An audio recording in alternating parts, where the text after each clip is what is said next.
Aren't you curious about these exchange students who are deciding to come to the United States this year in spite of the pandemic? Who are they? What are their stories? In this video, you're going to meet a student from Italy who's going to tell you why she decided to go ahead with her plans and make her dreams come true.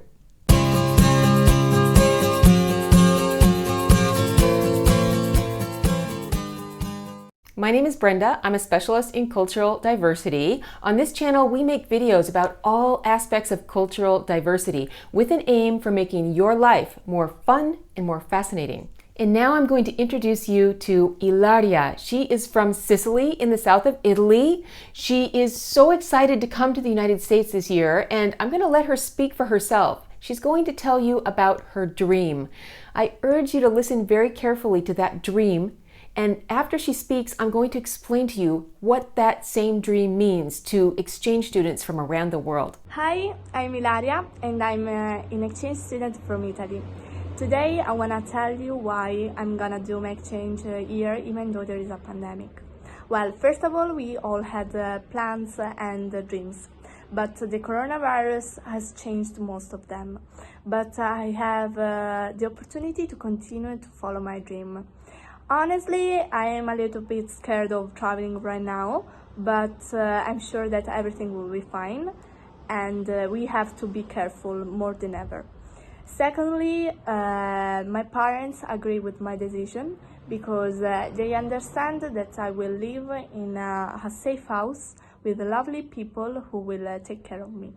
And last but not least, this experience happened only once in a lifetime, and I really want my dream of living in an American family to come true.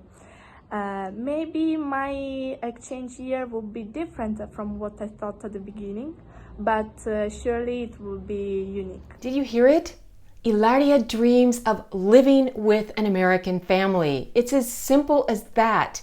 Just like young people around the world, she's dreaming of this chance to spend 1 year of her youth actually growing up in an American family. Exchange programs are for kids from age 15 to 18, and it's a very narrow time frame. So to make this dream come true, it has to happen at a very particular time in a young person's life. Soon, these young people will be heading off to college, and for the vast majority, that would be too expensive in the United States. Ilaria's story is similar to the story of many young people that I know. This is her year. It's got to happen this year, pandemic or no pandemic, and she is excited to dive in and see what happens. Thank you for joining us. If you'd like to hear more stories from other exchange students, keep watching this playlist. Do subscribe to this channel and you'll get more videos about cultural diversity, and consider visiting our blog because we're doing all kinds of really exciting things there as well. Everything to do with cultural diversity and how to make your life more fun and more fascinating. See you soon.